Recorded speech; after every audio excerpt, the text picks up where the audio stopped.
is, first and foremost, it's an honor and a pleasure to have all y'all in the building. Go hard. For yourself one time. Go hard. Second off, I want to say this right here. Is I write for the illiterate and deaf mutes who prayed that they were pronouns and that their words were sticks and stones instead of intangible adjective verbs and nouns. And just maybe when they spoke or wrote, people would stand still, spooked by the realism that proceeds from the ill. And then those sticks and stones would penetrate their predator perceptions of protection like rounds from an SK. Because every day they are caught in a criticizing crossfire between the pews and the choir. Even preachers can be crucifiers. So I am leading a crusade with an SK and with the skill of a differently disabled prodigy.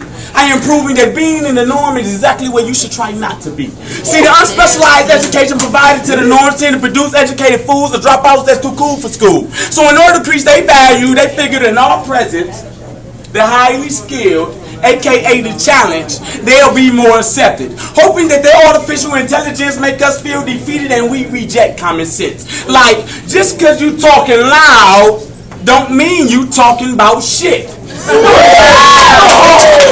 they spoke words more crueler than Hitler's propaganda, and just like the Nazis assembled their tongues with double-door swords that felt more like jabs than stabs. My formidable crusaders are more accustomed to hatred.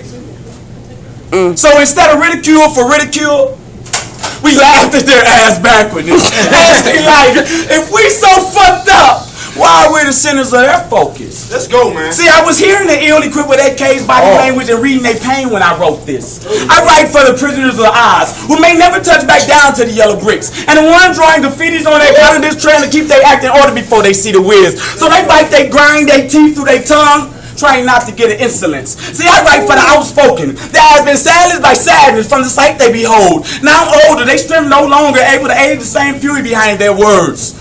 I write for the Black Panthers, the last poets, and the thugs. I write for the babies, the family, and the love. I write because if I didn't, like Eddie the Third, I'd probably be crazy as a Betsy bug. I write because my mom told me at 6. Now that's poetry, and I haven't stopped writing since. The exact same as Club Molly. Inside me is the inkwell, and I go there with a different piece of mind, and with every piece of rhyme I am.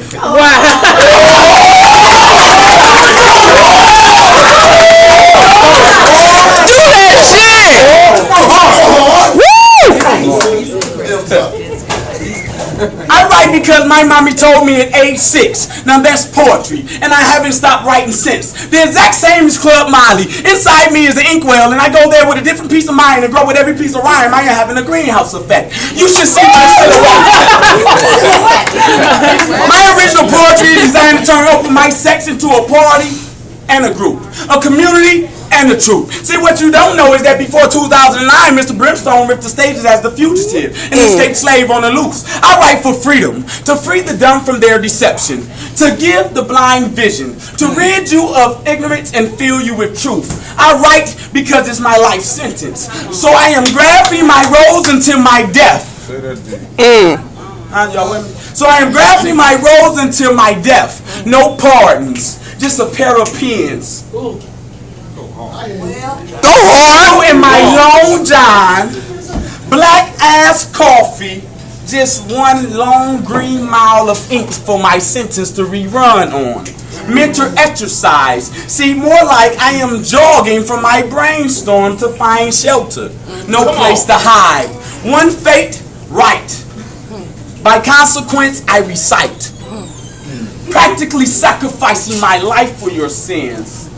See, I write down for those who are listening and that they may be healed.